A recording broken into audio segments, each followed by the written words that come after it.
So some great books or some books that have really I found really helpful recently.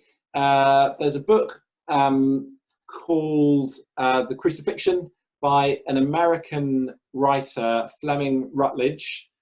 She is a retired Episcopalian priest and preacher, and she published a couple of years ago a book that's all about the cross.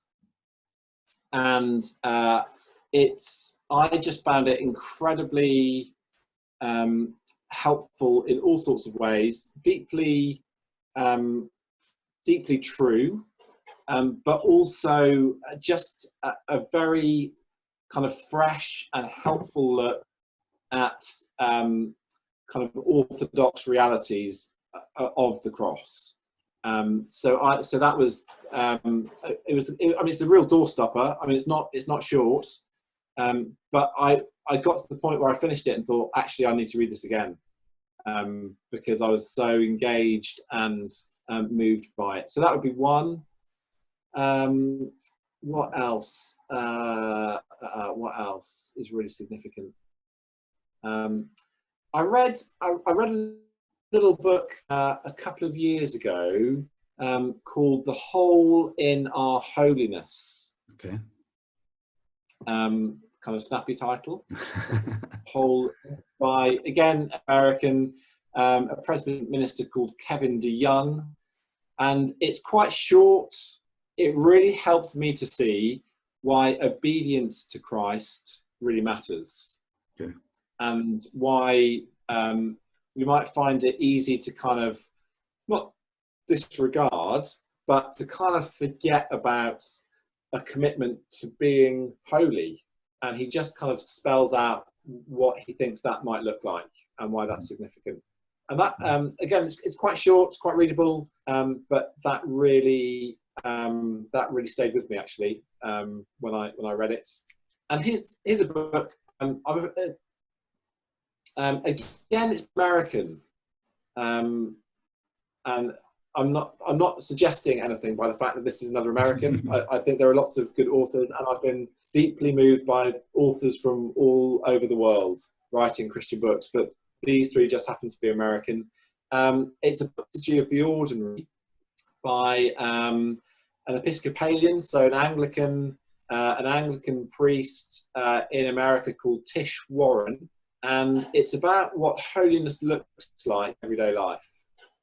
Okay. And it's just very, very practical and down to earth and helpful. Normally, I don't know if you find this, you probably don't, but I often read a book on discipleship and come away from it thinking, that's really good, but I've just got no idea what it might look like in my life. But this book actually felt like it was written from someone who's thinking, what does this look like in my life? How does it actually shape, Monday morning at 8:15 when I'm trying to do 12 things and I've got work deadlines and the kids are hassling me and all of that kind of stuff. It actually felt like it might have it might have something to say to that moment. None of those three books are perfect. There are things in them that I would, question further. Those are three that just come to mind. Question. Yeah. Who's inspired you in different stages of your life? The people that have inspired me are people who have let me see what their life looks like. I think it'd be very easy to kind of, there are lots of inspirational people who have done all sorts of inspirational things, aren't there? But I think that people who have made me think I want to live life better are people who have shown me how they're living life and what it looks like for them to work through all sorts of things. So whether that's people, I think, from college, from university days, so friends who were kind of who opened up their lives in various ways, or more recently, I think about someone in the Cotswolds who just kind of, just kind of let me see what living the Christian life meant to him. It just really kind of helped me and made me think, okay, that's inspiring. He's wrestling with this, and this doesn't come easy, and this is how he's approaching various things, and that inspired me. So I think it's that level of kind of interaction, I guess, that I find really helpful. What's your favourite place in the world and why? It would be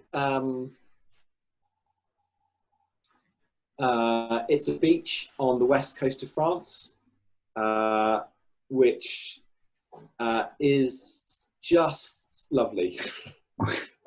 It's just you talked about a blockbuster. Okay. A little while ago in one of the other interviews. This would be a beachy beach. Oh, right. So it's just it's the Uber beach. Yeah, that's right, exactly. Yeah, and what you've been there a few times. It's a favourite family spot or what? Yeah, so we've been there on holiday a couple of times, but it's just got everything. So it's got a little kind of so obviously everything's very French, of course, which so automatically means it's good, and it's a bit of a surf beach. So I mean, the west coast of France is kind of on the Atlantic, so all of it's surfing, but it's quite a surfy beach. There's a lovely little kind of bar right on the beach.